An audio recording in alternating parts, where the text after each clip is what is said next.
Okay guys, so today we're going to teach you all how to do a soil test.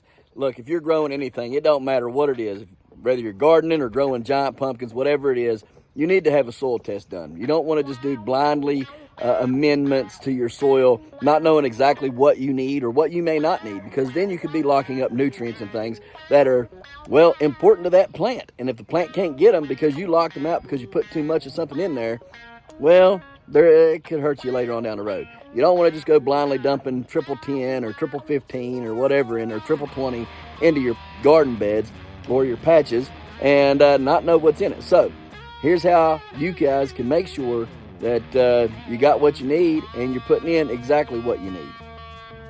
So first thing I got right here is my bags, and these bags tell us what all patches we're dealing with. I just take and mark them, goat patch, whatever patch we're dealing with, right? And that's what you put your dirt in per patch. So like this patch right here is the garden patch, right? So what we're gonna do is we're gonna take samples from the garden patch and we're gonna find our garden patch bag right here and we're gonna put it in there, all right? Let me show you how. Next thing I got right here is this nifty little apparatus I've made to gather the soil samples. Now all it is a 1-inch PVC pipe that I put a T on to make some handles there. I drilled a hole in the T and I got this push rod right here that I pushed the core out of, okay? I marked it here where we're at 12 inches, 16 inches, and 20 inches so I can see how deep we go into the soil. And all I do, take this and we push it down as far as we can get it.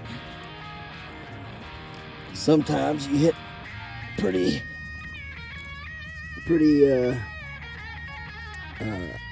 compacted stuff down there at the bottom. And so we get it as far down as we can.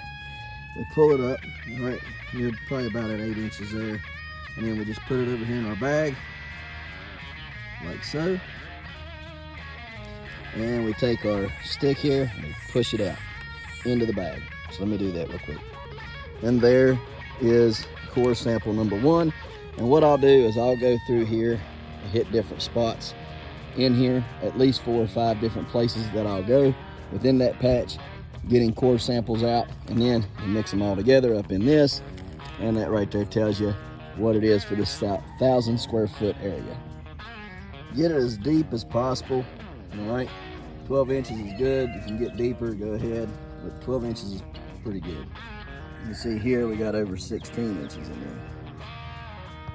All right guys, so you can see we've got everybody lined up here. Don't seal the bags, all right? Leave them open so they can dry out. Even if you want, you can put them on, mark the bags, put them on screens or something, and dry them out with a fan, or leave them in the bag, like this, and put a fan on them and dry them out. Just leave it like that, let the fan blow in there on them. So anyhow, here it all is. That's how you do it. That's how you get your soil samples. It's very simple to build. I think I built this thing for like less than $5. I pretty much had everything here. I think this is what it costed. I had to buy a T, but other than that, everything was pretty much already on hand. But we are a lot of clay, a lot of clay, heavy clay, and that's why it's so hard to grow here. Forgot to mention, guys, before you guys try to let it dry, take and crumple it up like this. It'll dry out quicker than it will if you leave it in the cores like this. Don't leave it like that. Just break it up best you can. But yeah, hopefully this helps and you guys can get your soils tested, and you guys will be able to grow bigger and better this year, whether you're growing a garden or you're growing giants. See y'all.